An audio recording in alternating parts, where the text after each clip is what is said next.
100,000 رجل هدف شابة بولونية لدخول كتاب جينيس، ولبنان لن يكون ضمن ماراثونها الجنسي بإرادته الكاملة.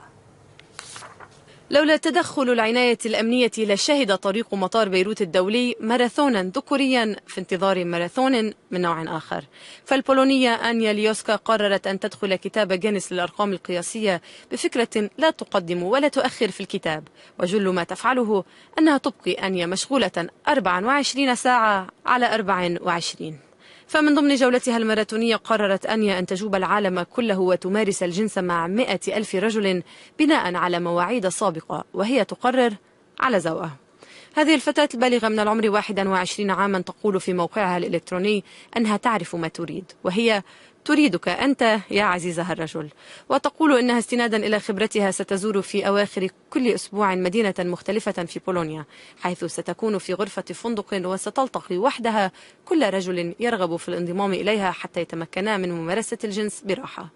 لم ترد أداء هذه المهمة في الأندية الليلية لأنها لا تريد كسب المال في مقابل ممارسة الجنس.